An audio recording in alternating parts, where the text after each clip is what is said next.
All right. So getting the morning started before the trading day actually begins is extremely important. And with that comes making a watch list. So I have done a video on this before. This is just kind of an update on things to look for. And that would be this here is CGC. So you can see uh, that here is going to be a key level, this 2358 level.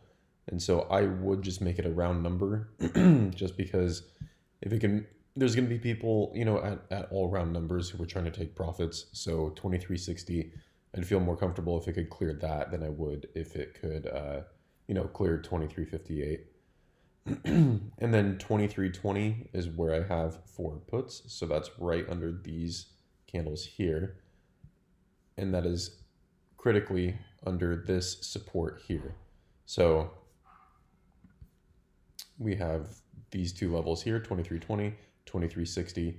And so it would be puts under this level, calls above this level. Now we can move on to, and these are all from the watch list that's going out this morning.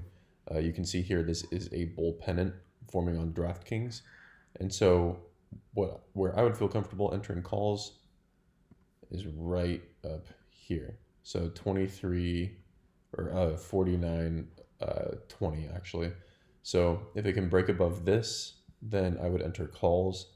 And then as a key support in the linear VWAP, this is where I would be entering puts because I believe if it falls beneath that, then it would be a good short. So that is 47.79, 47, 75, somewhere in there. So if it falls beneath that, short it. If it goes above this line, go long.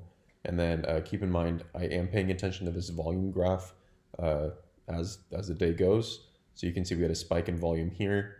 The gray line in the middle is average volume. Every spike up is high volume. It doesn't matter if it's buying or selling. And then everything beneath it is just low volume. And so every time that one of these key levels breaks, you want it to be on high volume. If it breaks on low volume on puts, that's typically okay. Low volume is bad for stocks. So that's typically okay, but breaking out and upwards, you really need that high volume. Otherwise, it is likely to pull back. We can move on to Tesla. Tesla's actually in, let me get rid of this. Tesla's actually in a little wedge as well. And so where I would feel comfortable entering is up here, this 615 level.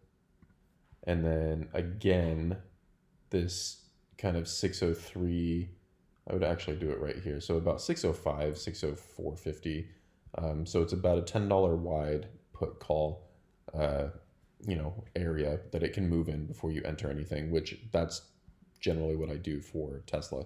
So again, key resistance, key support, and it just needs to hold that.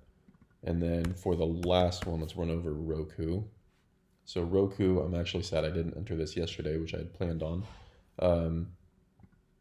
So with Roku, 355, this is a key resistance going back a while ago. And so this is 354.50.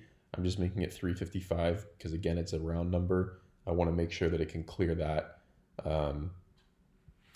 and continue up, because if I actually just do this resistance here at 352, I'm going to get like a $3 move before it hits this important resistance and then, possibly get reversed out. So for safety, I will risk losing this 3 delta move here and then just enter above this 355. I do envision this going to about 380, 390 sometime soon. As far as puts go, I have, again, down here under this point of control, under this VWAP. So about right here, I'm going at 344. So it has this huge volume profile right here, and it would need to break through this for me to then enter puts, because if it breaks through this key support, it could fall down here to 333, because that's the next kind of volume shelf that it has. So keep in mind, you're entering puts based on, this key support being broken and having a gap in this volume shelf. It could catch this trend line here, but I mean, regardless, that's still a decent move. And then calls, I'm using this key resistance up here. So that's what you need to look for. It really needs to be calculated. These are important key levels, and they're not just random ones that we're picking. We're very careful about the ones that we pick, and that's why if you look at the watch list reviews, um, they pull a decent move, and people are just using the watch list independently and not even taking our signals, and they're doing very well. So just chart them all out and then see if they get hit. Set your alerts. So it's an important system to do, and it should be done every single morning.